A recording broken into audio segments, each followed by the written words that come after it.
Vamos abrir as nossas Bíblias, amados irmãos, no livro do profeta Isaías, em um dos capítulos mais especiais desse livro maravilhoso, capítulo 40. O livro de Isaías, ele tem grandes dois períodos, ele tem dois grandes blocos. O primeiro deles do capítulo 1 até o 39, e o segundo do 40 até o 66.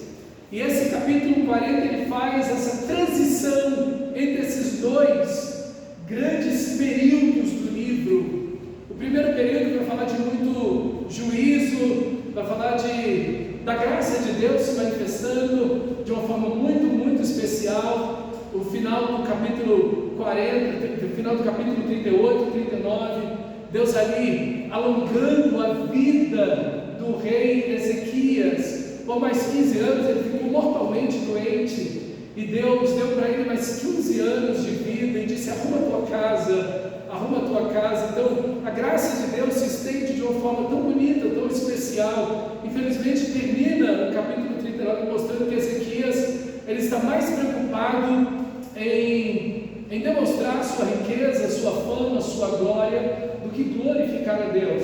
Os babilônicos vieram para parabenizá-lo pela cura que ele recebeu, e ele deveria ter apresentado Deus para eles, deveria ter apresentado a graça de Deus, o nome de Deus para eles. Os babilônicos eram um povo já muito maior do que a nação de Israel naquele momento, tinha muito mais riqueza. Ezequias, no lugar de mostrar Deus e a glória de Deus, exaltar a Deus, ele foi lá e abriu os tesouros dele. E o profeta Isaías disse: você fez o quê? Você falou de Deus? E se não, abriu os meus tesouros. Ele falou: daqui a algum tempo, no caso, alguns 200 anos depois, aqueles mesmos que viram o seu tesouro, eles voltarão e roubarão tudo de vocês. E foi o que aconteceu com o cativeiro babilônico.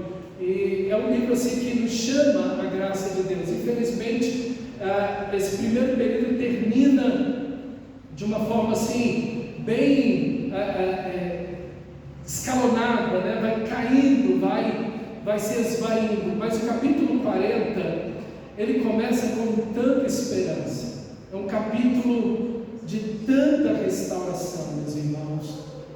Aqui já está a graça de Deus, né? Já tem uma lição belíssima para a gente, é entender que a graça de Deus se revela de forma maravilhosa, mesmo nas tragédias da nossa vida, mesmo no pecado. Deus faz raiar a sua doce luz sobre nós. Olha só como começa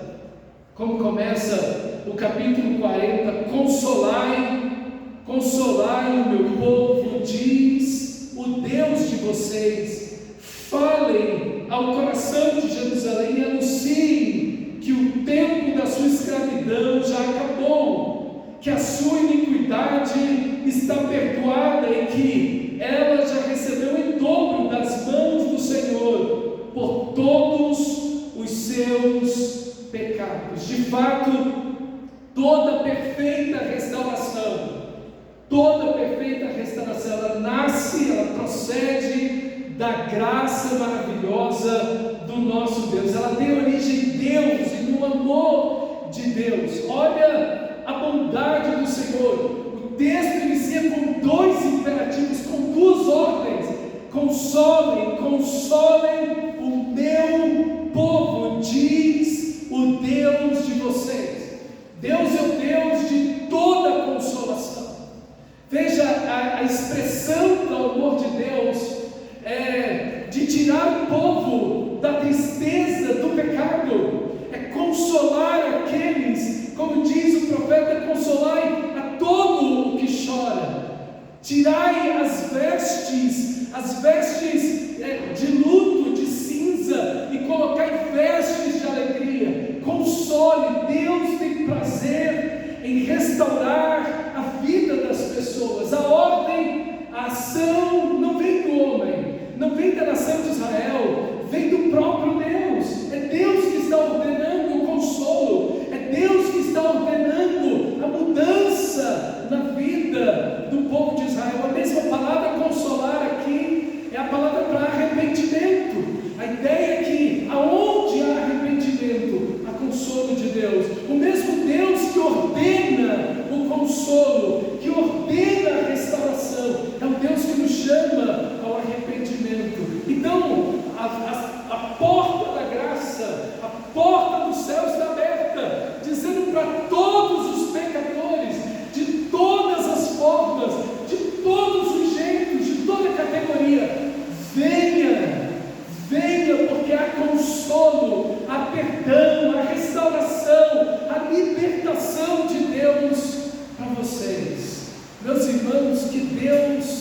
bondoso é o nosso Deus, o Deus que nos ordena a sair do luto, o Deus que nos ordena a sair da destruição para a restauração. Consolem, consolem. E o texto diz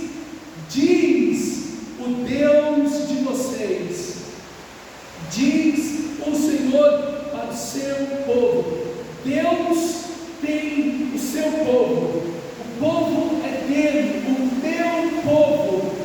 E aqui está uma beleza para mim e para você, é que Deus nos trata de forma tão pessoal, Deus nos quer tão perto dele, o meu povo, o povo a quem eu amo, o povo em quem eu coloco a minha graça, o povo que eu tenho aliança com eles, o povo do meu coração. Mas Deus não apenas tem a mim e você como seu povo, Deus se entrega ao seu povo. Diz o vosso Deus, ou o Deus de vocês. Deus não apenas nos tem para Ele, Deus se entrega por nós. Que Deus bom que nos ordena ao consolo, ao perdão e à restauração. A bondade de Deus, a graça de Deus.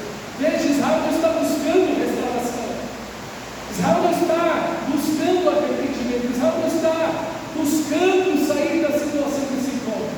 É Deus que está buscando Israel.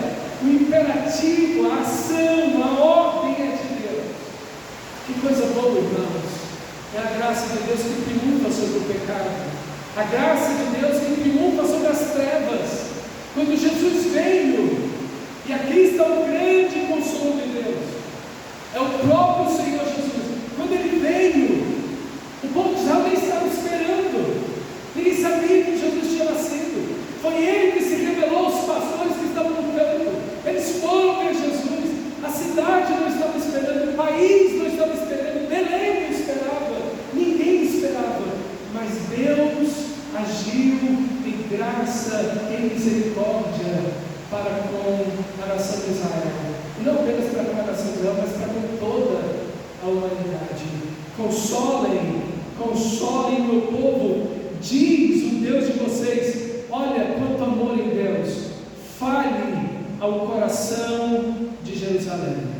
Que Deus doce, que Deus amoroso, que Deus gentil, que Deus bondoso é o nosso Deus. É o Deus que fala ao nosso coração, é o Deus que fala a mim e a você, lá no íntimo do nosso coração, mas que também grita a você, que chama. Olha o versículo, olha a frase seguinte: anunciem que o tempo da sua escravidão já acabou. Outra expressão, outra tradução vai dizer: grite, anuncie em voz alta que a sua escravidão já acabou. Deus rompendo as cadeias do pecado, Deus rompendo as cadeias das trevas. E aqui está, irmão, todo o caos da nossa vida, toda a escravidão da nossa vida, ela é sempre oriunda do pecado.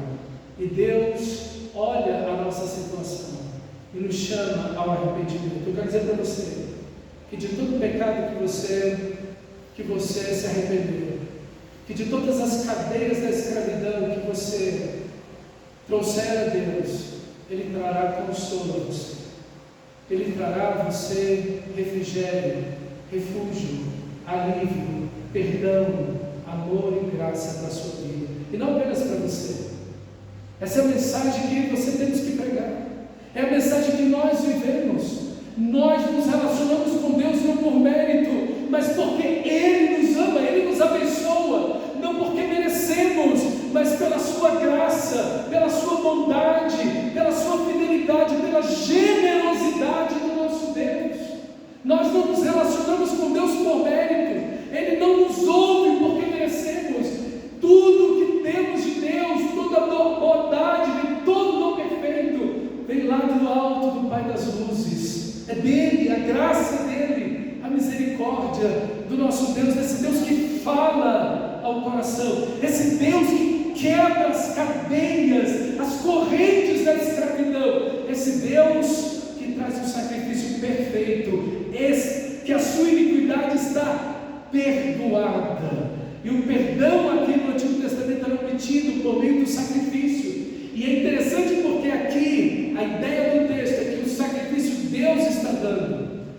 É Deus que está dando um sacrifício perfeito, um sacrifício que vai cobrir em dobro o meu e o seu pecado. O dobro, a dupla medida, o sacrifício de Jesus cobriu todo o nosso pecado, quebrou todas as nossas correntes, libertou a nossa alma. Nós já recebemos a justiça de Deus em dobro daquilo que foram os nossos pecados. O perdão de Deus cobriu as nossas dores, as nossas misérias, os nossos pecados. Ele veio para nos restaurar. Quanta bondade em Deus, irmão.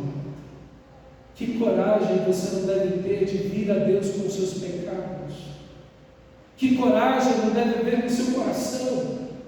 Não de uma forma obstinada, então eu vou pecar com um cartão de crédito sem limite, eu vou sair pecando porque Deus tem perdão e restauração dobrada para mim. Não, é o contrário. Aquele que foi salvo por Deus, ele quer viver uma vida longe do pecado porque ele viu o quanto o pecado é terrível para ele e como ofende a santidade de um Deus tão gracioso, tão generoso. Ele quer viver longe do pecado, mas quando o cristão pega, ele entristece tanto o seu coração, e às vezes ele fica relutando para se apresentar diante de Deus, diz assim: me perdoa, meu pecado está aqui, eu ainda estou preso, Senhor, olha, ainda tem uma cadeia de pecado sobre mim, Senhor, me perdoa. Vem, cristão, vem até Ele, vem até a fonte do sangue de Jesus, que nos purifica de todo pecado, do sacrifício perfeito, que traz um consolo eterno para mim e para você, mas também seja você instrumento de dizer para as pessoas, e aqui nos encorajamos a ir a qualquer um, não importa a condição em que essa pessoa se encontre, a consolo de Deus para ela, a libertação da escravidão, não importa as cadeias que o diabo tenha prendido uma pessoa, Deus é poderoso no sangue de Jesus para romper toda a cadeia e trazer todo o consolo, todo o perdão e toda a libertação que uma pessoa precisa. Irmão, e aqui a coragem da gente pregar o Evangelho, a coragem da gente ir até as pessoas e anunciar esse amor maravilhoso de Deus. E em seguida o texto vai avançando, e essa graça tem 3 vozes no texto. 3 vozes se lançam nesse capítulo.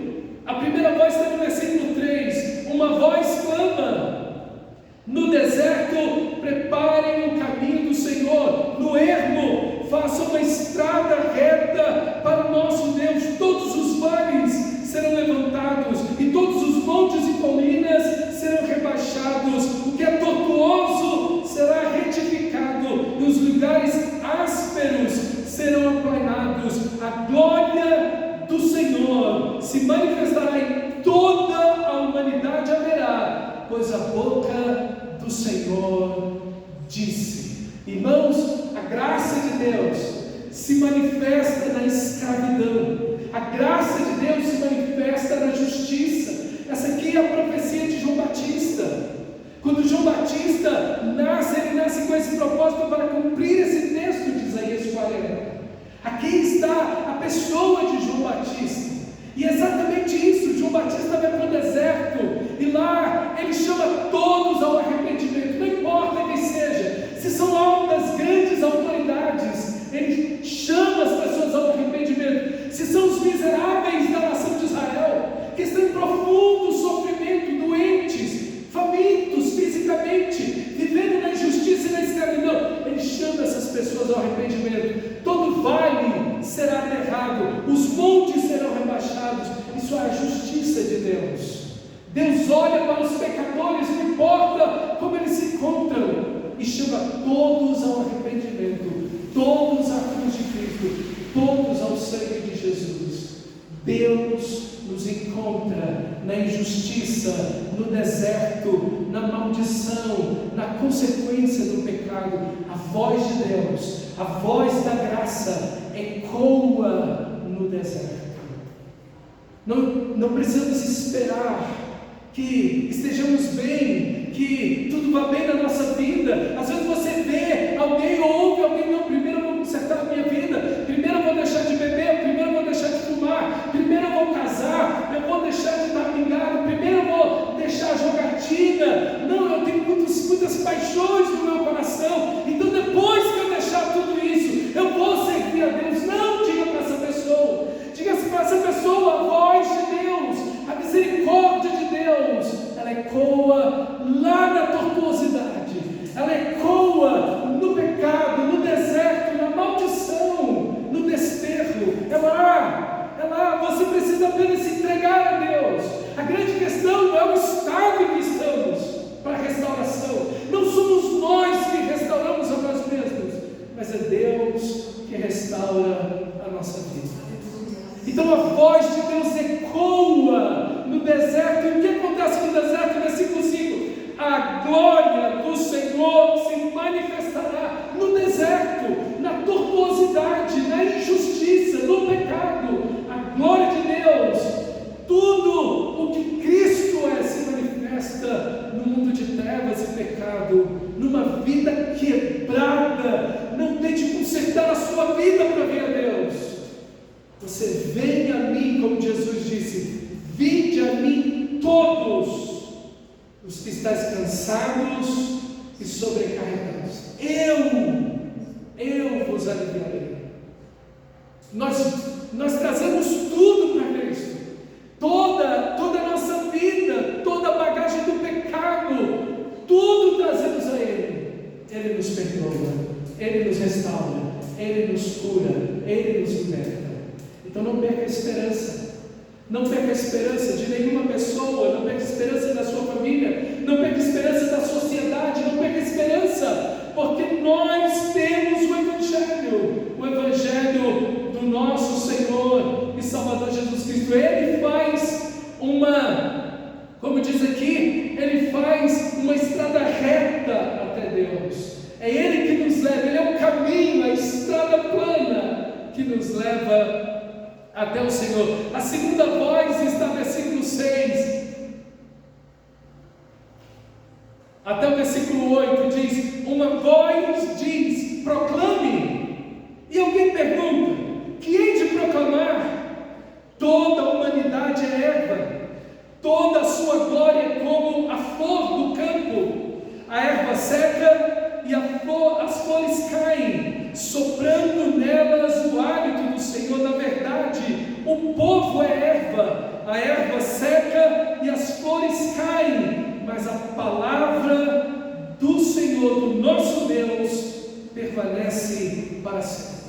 E aqui, irmãos, o Evangelho destoa de tudo o que é da nossa época. A nossa época diz assim: você é extraordinário. A nossa época diz: você é maravilhoso. Olha para o seu irmão, diga que seu irmão é lindo. O Evangelho, ele vai na direção oposta à ideia coach do treinador. Vai em oposição completa e absoluta de toda a psicologia positiva, desse positivismo vazio, que até as pessoas que não são crentes veem que isso não tem nenhum sentido. É só estudar um pouquinho mais. As pessoas que leram um pouquinho mais, olha, isso é um fracasso, isso não tem o mínimo sentido. Essa coisa de que nós somos extraordinários. Exatamente o que o texto está dizendo. Proclame no deserto. O que eu vou proclamar? O que eu vou dizer? Qual é a mensagem de João Batista? Arrependei-vos. E é exatamente aqui: toda a humanidade é. Quando ele diz toda a humanidade, ele está colocando os homens ali, ele está colocando as mulheres ali, ele está colocando os jovens, os idosos, as crianças, ele está colocando os brancos, os negros, ele está colocando os pobres, os ricos, ele está colocando toda a humanidade, toda a humanidade. Não tem ninguém que foi acentuado aqui, que está excluído aqui. Aqui é uma inclusão total. Todo ser humano, toda a humanidade é como a Eva.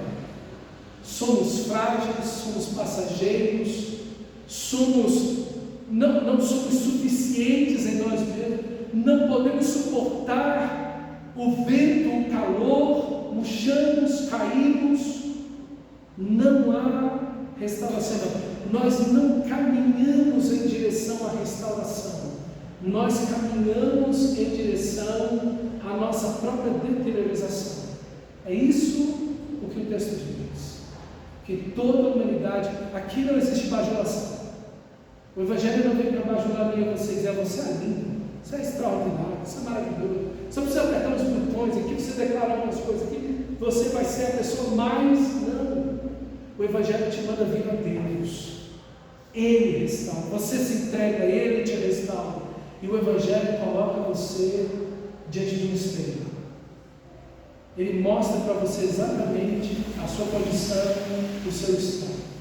Meus irmãos, quando nós abrimos os olhos, ligamos a televisão, no noticiário, a gente vê a humanidade, a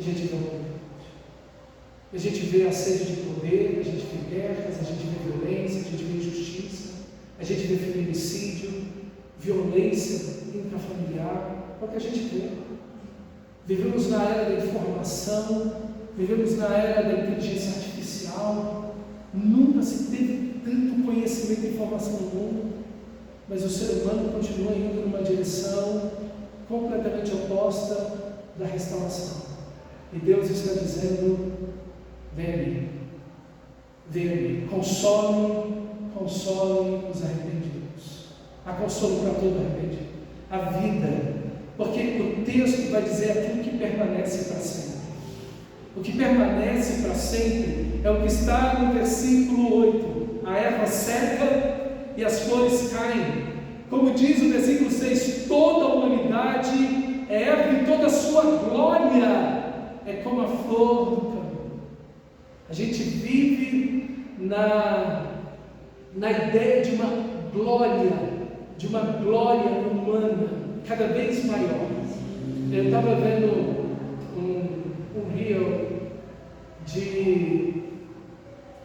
de um homem nos Estados Unidos chamado Pregador Sorriso.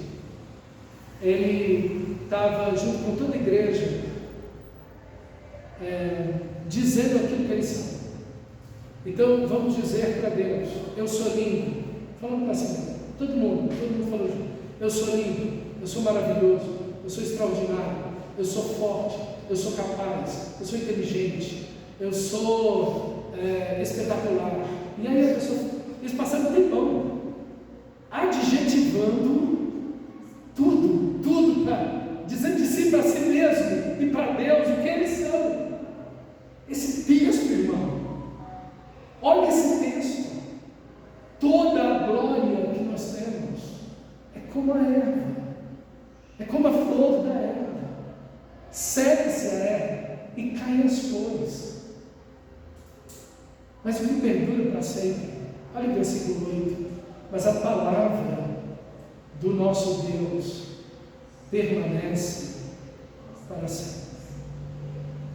Quando nós obedecemos a palavra, quando nós vivemos pela palavra, quando nós amamos a palavra, quando somos transformados pela palavra, aí sim a nossa vida permanece para sempre em Deus. Não a nossa glória, mas a glória dele. Não a nossa força, a nossa inteligência, mas a vontade de Deus, a glória de Deus brilha em nós. Irmãos, a religião, a verdadeira religião, ela nos leva a Deus. A falsa religião, o que ela faz? Ela leva você a você mesmo. Por isso que o Evangelho destoa de tudo isso. O Evangelho leva você a Deus. Eu sou o caminho, a verdade, a vida, e ninguém vai você cumprir. A religiosidade leva você a você mesmo. A você mesmo. E eu quero dizer para você que isso é altamente frustrante nesse sentido, porque você vai ver suas imperfeições, você vai ver o seu próprio cativeiro, você vai ver que você está cativo ao próprio pecado. Mas o Evangelho, ele te leva a Deus. Essa palavra que a gente não usa no Evangelho, né? no igrejês da gente, mas que está correto. O Evangelho te faz transformar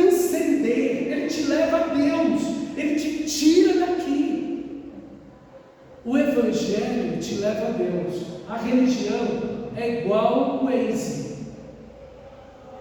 Quando ele te dá um destino e você entra na rua errada, ele te faz um caminho para você voltar para aquele lugar, e ele fica dizendo que você está no lugar errado o tempo inteiro, que você tem que voltar para aquele lugar. A religião sempre vai te levar para você mesmo, dizer que você é maravilhoso, mas o Evangelho não. Ele aponta para você e diz: você é como uma flor temporal, você vai secar e vai murchar, mas se você viver pela palavra de Deus, você, como a palavra, vai permanecer para sempre. A glória do cristão não é ele mesmo, mas é Deus. Aqui está a restauração. A restauração não está quando nós nos voltamos para nós mesmos e tentamos fazer a melhor versão de nós mesmos. A restauração acontece quando nós olhamos para Ele, nos voltamos para Ele e vivemos a Sua palavra e obedecemos ao Senhor e nos entregamos a Ele completa e inteiramente para a glória dEle.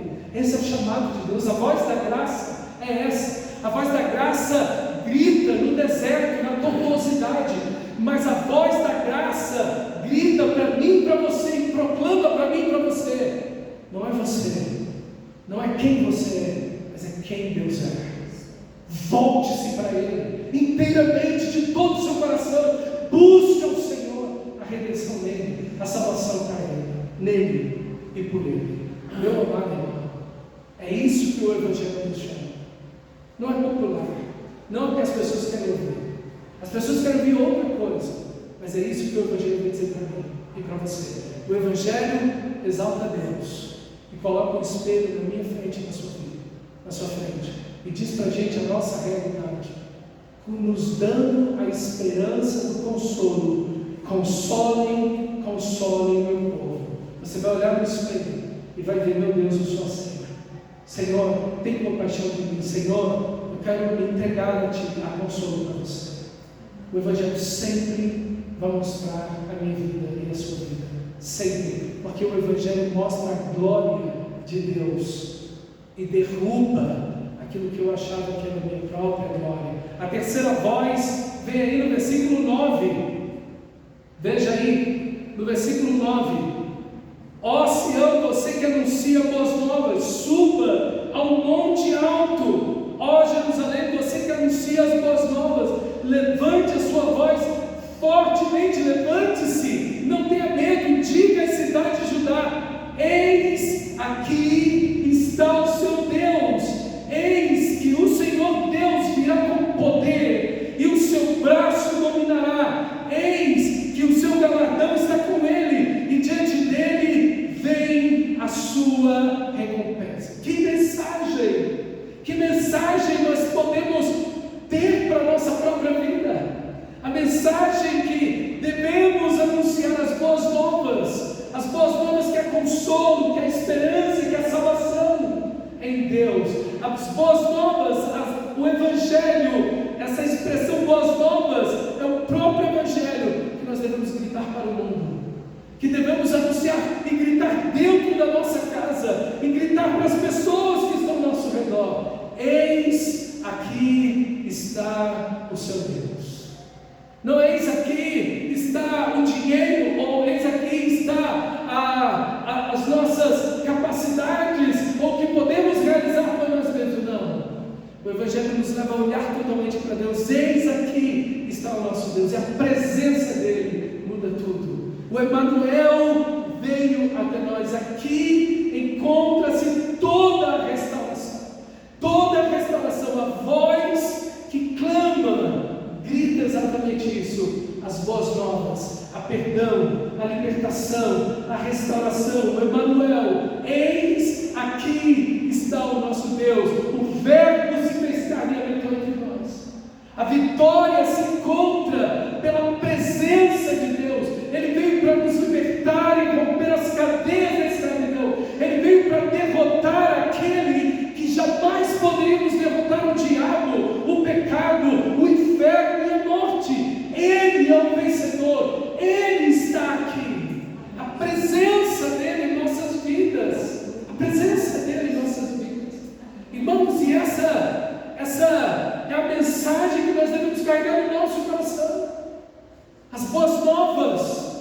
O nosso Deus está aqui. Você, cristão, é povo dele. Ele se entregou a você. Ele tem consolo para a sua vida. Essa boa nova, o Senhor está presente em nossas vidas. Desfrutar da presença de Deus, desfrutar dele, conhecê-lo mais, amá-lo mais e anunciar fortemente, gritar a plenos pulmões onde estivermos. Ali há salvação. A salvação está em nosso Deus. E Ele veio para nos salvar. Ele veio para nos resgatar. Ele veio para nos comprar de volta.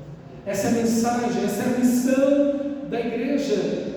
Esse texto, essas três vozes, elas se resumem na pessoa de João Batista. João Batista que está anunciando essa mensagem maravilhosa. Eis aqui está o nosso Deus, Jesus, o nosso Senhor, que veio para nos restaurar. Essa é a mensagem que nós devemos viver. Essa é a mensagem que nós devemos anunciar. E quando na sua vida tiverem lutas e dificuldades e problemas, diga o Evangelho. O meu Senhor me amou, a consolo eterno para mim. O meu Senhor está comigo, eu sou dele, ele é meu. O meu Senhor está presente em minha vida. Eis aqui está o meu Deus, e Ele não vai me deixar, Ele não vai me abandonar. É uma mensagem para você, cristão, em qualquer momento da sua vida, mas é uma mensagem que você deve anunciar. É uma mensagem que você deve anunciar: a consolo, a perdão, a libertação, a restauração, porque o Senhor Deus está aqui.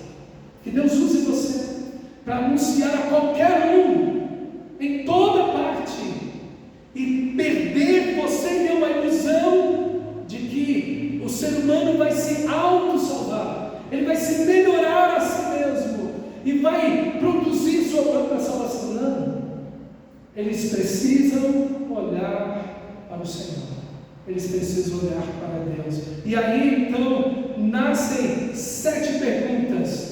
Quando o poder de Deus está em favor da nossa restauração. Lindo esse texto. Agora Deus vai falar da sua majestade. Porque quando você olha esse texto, você olha e fala: meu Deus, mas como? O Deus que dá consolo, que liberta da iniquidade, que rompe as cadeias do pecado, que traz justiça dobrada.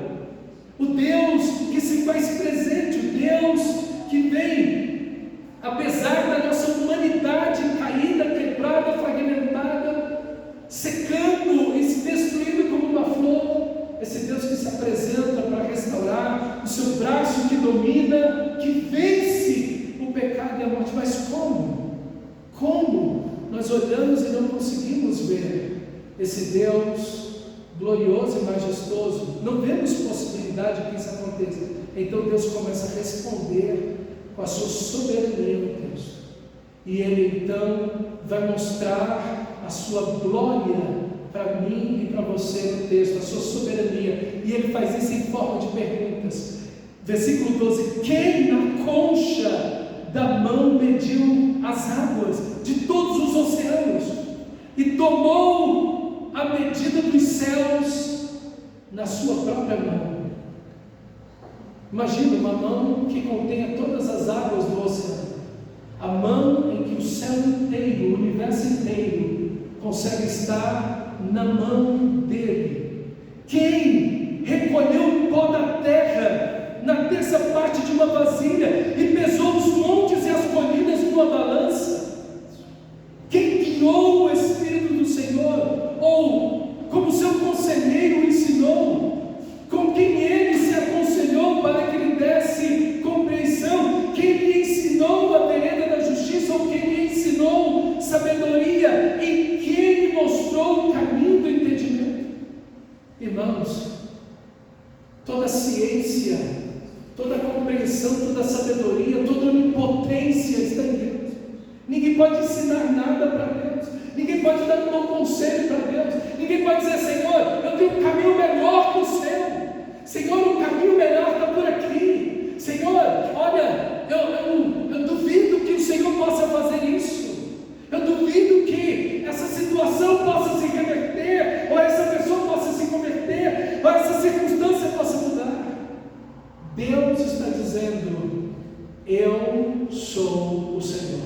Eu sou o onipotente, eu sou o onisciente, toda a sabedoria e todo o poder está em Deus.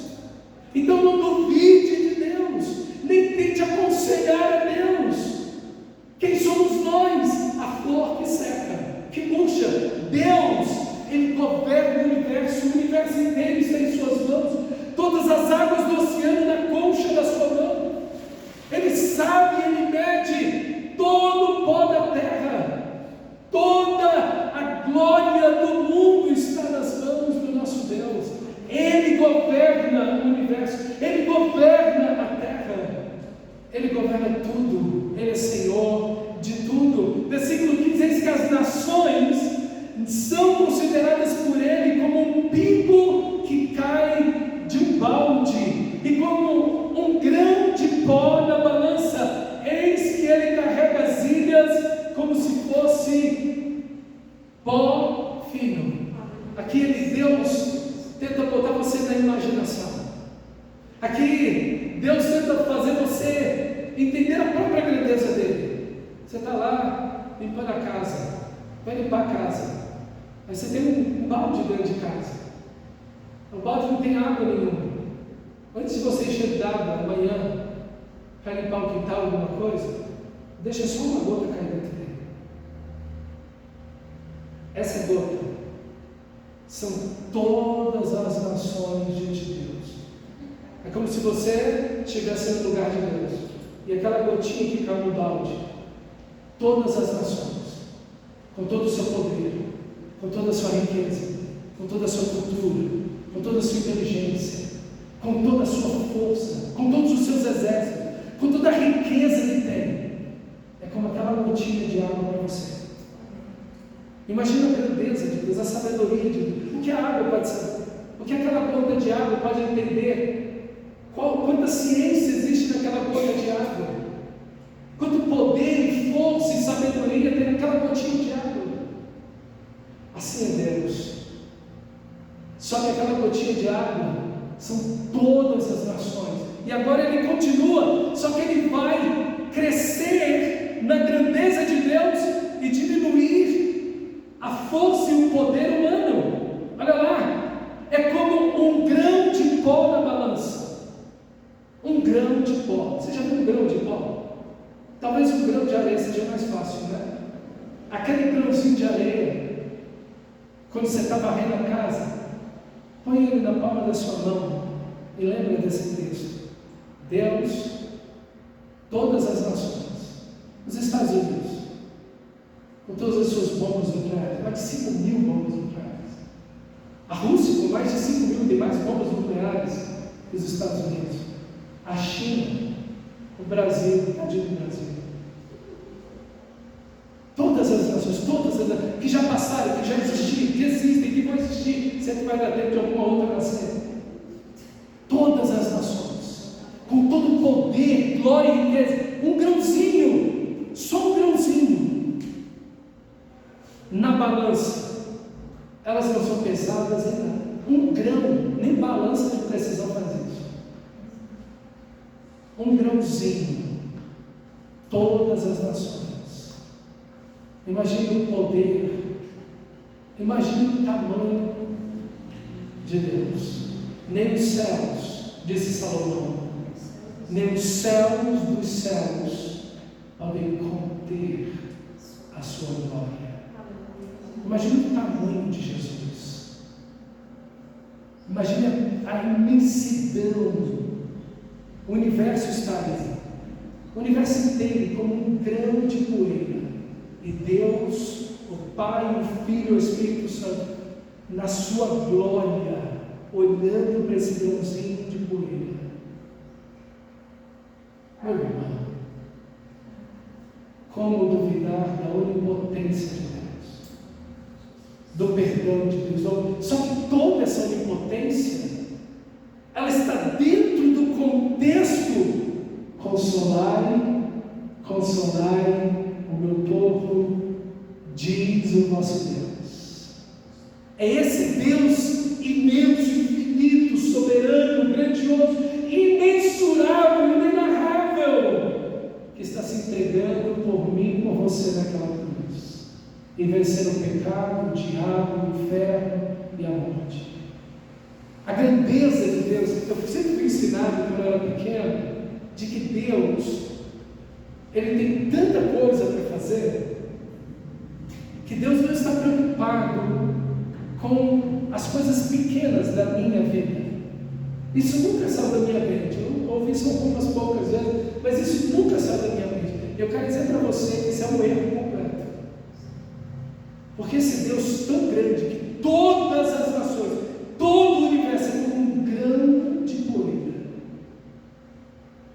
Ele sabe quantos fios de cabelo tem na sua cabeça. Ele cria e recria cada célula do seu corpo, todos os dias. Ele renova o seu corpo, Ele te dá forças.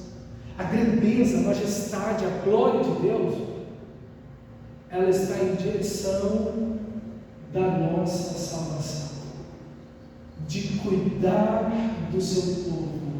Console o nosso Deus. Agora o cristão vai ficar com medo do quê? Do pecado, do diabo, dos demônios. Vai ficar com medo de quê? De maldição, olho gordo, mal-olhado, inveja. Como você vai ficar com medo disso? Quem é o seu Deus? Para alguns, o Deus é pintado assim naqueles postzinhos: Jesus em queda de braço com o diabo. Como? Isso é impossível. Isso é impossível. Todo o universo, como um grão de areia, de pó na balança, não faz diferença alguma. E agora ele ainda vai avançar nessa direção e ele vai dizer: eis que ele carrega as ilhas como se fosse um porquinho. O Líbano não será suficiente para o fogo e os animais de lá não bastariam para o holocausto. Diante dele todas as nações são como coisa que nada são. Elas são consideradas menos que nada, como se não existissem, como um vago. Veja, irmão, a grandeza absoluta de Deus. O ser humano vem, faz guerras, quer usar força. Eu quero petróleo, eu quero dinheiro, eu quero fama, eu quero poder, eu quero botar meu nome na história, eu quero. Isso não é nada. Quem permanece para sempre? A palavra do Senhor, e aqueles que vivem por esta palavra, esses permanecem para sempre. São aqueles que esperam no Senhor, são aqueles que confiam no Senhor, que herdarão a terra. Os mansos herdarão a terra. E ele continua dizendo no versículo 18: com quem vocês querem comparar Deus? Com que imagem você pode confrontar a Deus? Quanto a imagem, esta é moldada pelo artífice, e depois o ourives a reveste de ouro, e forja correntes de prata para ela. O pobre, que não pode fazer tal oferta, escolhe madeira que não apodrece e procura um artífice perito para fazer uma imagem esculpida que não oscila. Aqui está a ideia de que o ser humano se volta para a idolatria.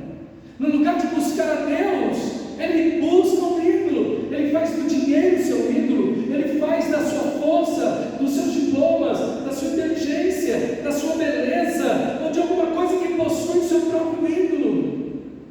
A pessoa vai, e aqui a gente vê o ridículo que é. A pessoa vai lá, pega uma árvore, corta, pega um pedaço daquela árvore e pede para alguém esculpir ali um boneco e dizer: esse é meu Deus, o meu socorro está nesse pedaço de pau, nesse pedaço de gesso, ou nesse pedaço de ouro, no dinheiro que eu tenho, seja lá no que for, ou na força que eu tenho, ou na inteligência que eu tenho. A idolatria é aquilo que o ser humano se inclina para buscar a sua própria restauração, e é toda a sua frustração. Toda a sua frustração é quando ele faz um ídolo para si mesmo. Meu amado irmão, não faça isso. Que toda a sua adoração, toda a sua confiança esteja no Senhor, não no que você tem, não no que você acha que poderia adquirir, na sua sabedoria ou em alguma coisa. Não! O nosso consolo, a nossa libertação, o nosso perdão, a nossa força, o nosso Salvador não é o que temos, mas é o Deus que nos tem, de quem somos povo e que dele somos para sempre. Ele, meu irmão, Ele é o nosso Senhor, Ele é o nosso Deus. O primeiro mandamento dos 10 mandamentos: não faça para si imagem de escultura, não terás outros deuses diante de mim. É o primeiro. O segundo: não faças para ti imagem de escultura, nem semelhança alguma do que é em cima do céu, nem debaixo da terra. Não se prostrem, nem adorem. Esse é o coração do ser humano, que tenta buscar algum tipo de refúgio, consolo e restauração da sua vida por meio da idolatria. Oh, meus irmãos, é o que a gente vê, mas é tudo que nós não devemos fazer. E eu quero dizer para você que a idolatria não está longe de mim, de você, por sermos cristãos. Não está longe de nós. Povo de Deus é idolatria. Nós podemos fazer de qualquer coisa, de nós mesmos, o Deus da nossa vida. E podemos adorar e confiar e depositar no nosso coração em alguma coisa. E Deus não pode aceitar isso de mim, de você. Então o nosso coração pode nos enganar nessa direção. Porque a idolatria não é apenas quando um boneco está ali, uma estátua está ali, você se prostra diante dela. Não, a idolatria é a desobediência à palavra de Deus. A idolatria é quando eu, no lugar de fazer a vontade de Deus, eu faço a vontade de outro Deus. Eu mesmo. Eu me faço Deus no lugar de Deus. Isso é a essência da idolatria, é a desobediência. E ela está nos nossos corações.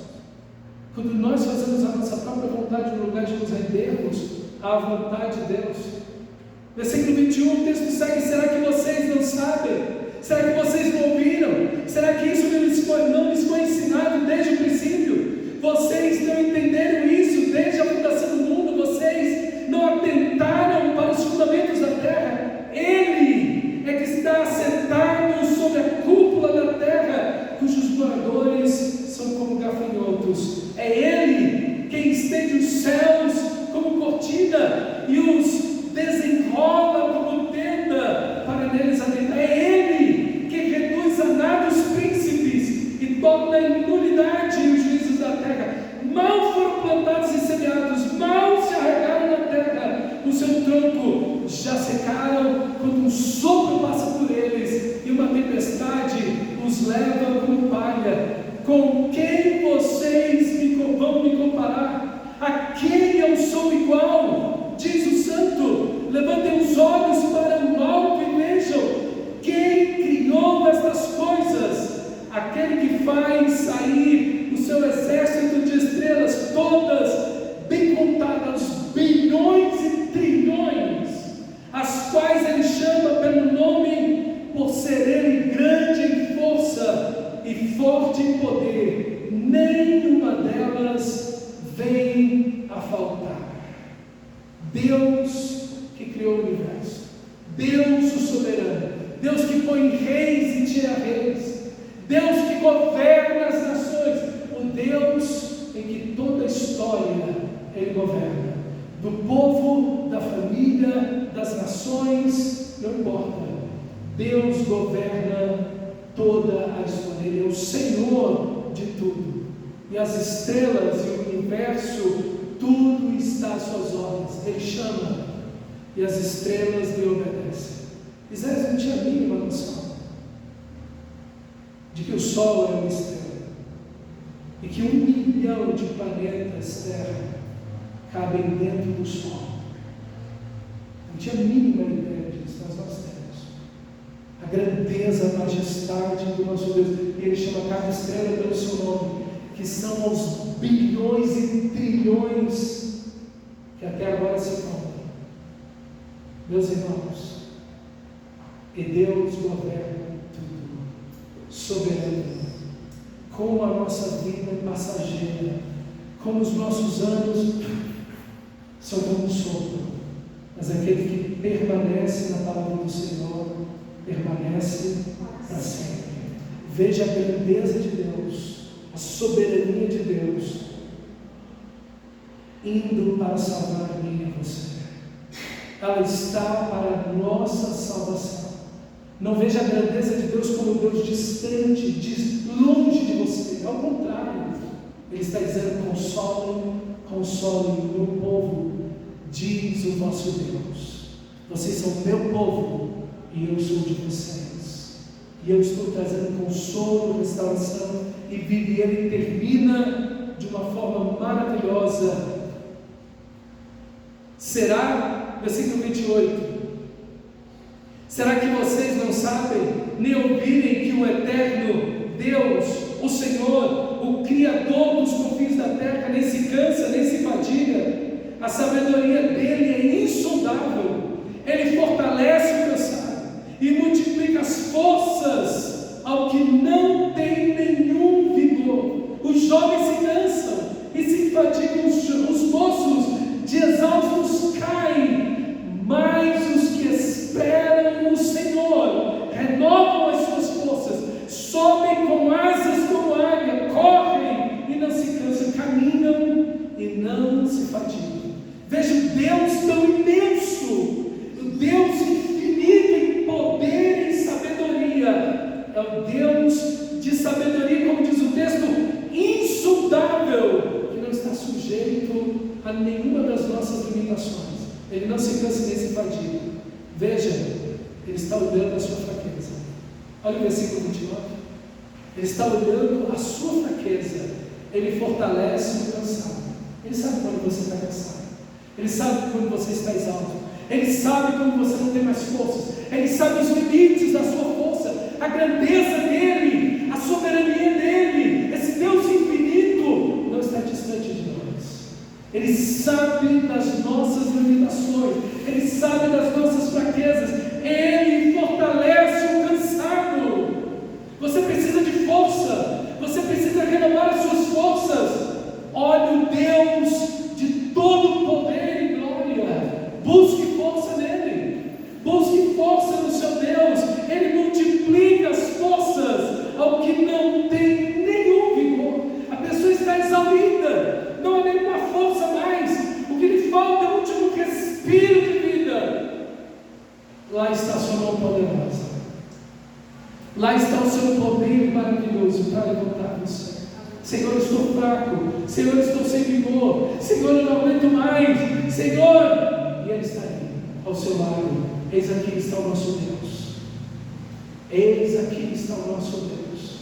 O nosso Deus está presente, Ele é Emmanuel, Ele é o Deus conosco. O Espírito Santo de Deus habita em todo verdadeiro cristão, e Ele faz forte o cansado, Ele fortalece o que não tem nenhum vigor. Os jovens se cansam e se fatigam. O jovem aqui é interessante, que é uma palavra militar, era aquele que estava pronto para a guerra, a pessoa no seu maior vigor, no auge da sua força, com todas as suas energias. Os jovens se cansam e se fatigam, os moços de exaustos caem. O ser humano, por mais forte que ele seja, por mais novo que ele seja, ele tem um limite, ele vai cair de exausto. Chega um momento que as forças dele chegam ao limite, mas ele vai dar esperança para mim e para você. Mas os que esperam no Senhor, o que você tem que fazer? O que você tem que fazer? Viver por fé. O justo viverá. Os que esperam no Senhor, os que esperam no Senhor, aqui está o ponto. Eu espero no Senhor, eu entrego minha vida nele, eu confio nele. A minha aliança está com o meu Senhor, Ele é tudo, em tudo para mim. Os que esperam no Senhor, Ele confia no Senhor, seu coração está depositado nele, não em si mesmo, não no que Ele tem, não nos ídolos das nações, na segurança das nações, não. Toda a sua confiança, todo o seu coração, os seus olhos estão somente nele. Aqueles que esperam no Senhor, e esperar no Senhor é obedecer a palavra do Senhor. Esperar no Senhor é conhecer o Senhor. Esperar no Senhor é se arrepender e buscar confiança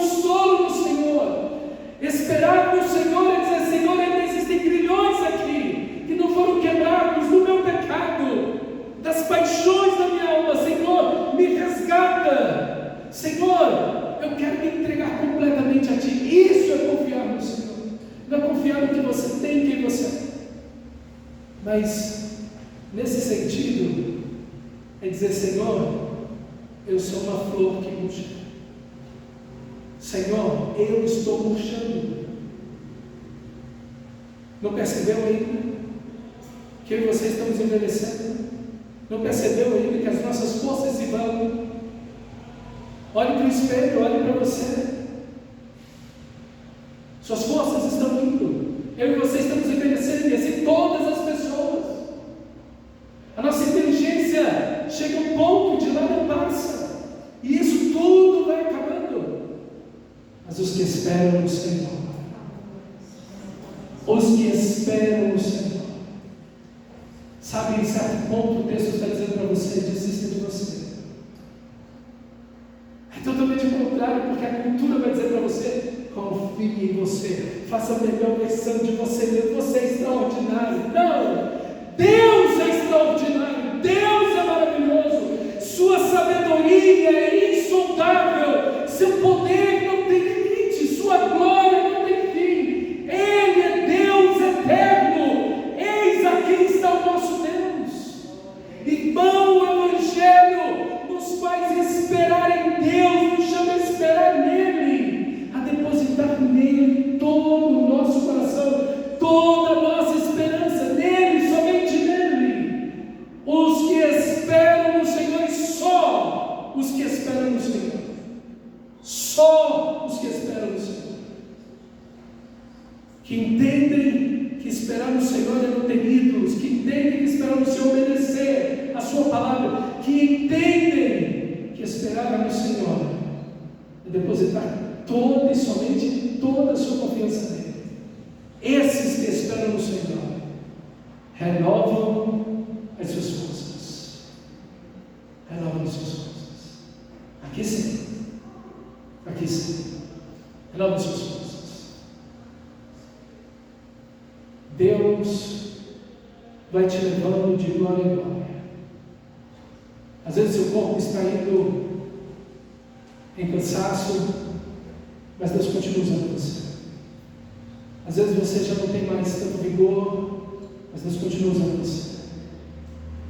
Aqueles que esperam no Senhor renovam suas forças, e suas forças são plenas no dia da segunda vida, quando o corpo mortal será revestido de imortalidade, e aquele corpo corruptível, esse corpo corruptível, será revestido de incorruptibilidade na ressurreição.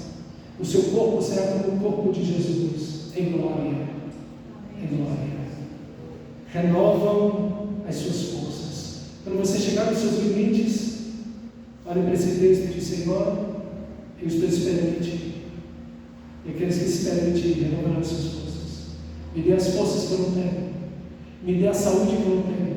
Me dê o poder mental e espiritual que eu não tenho. Não está em mim, está em Ti. O Senhor é a fonte insondável de todo o poder e sabedoria. Me dá, Senhor. Me enche do Teu Espírito.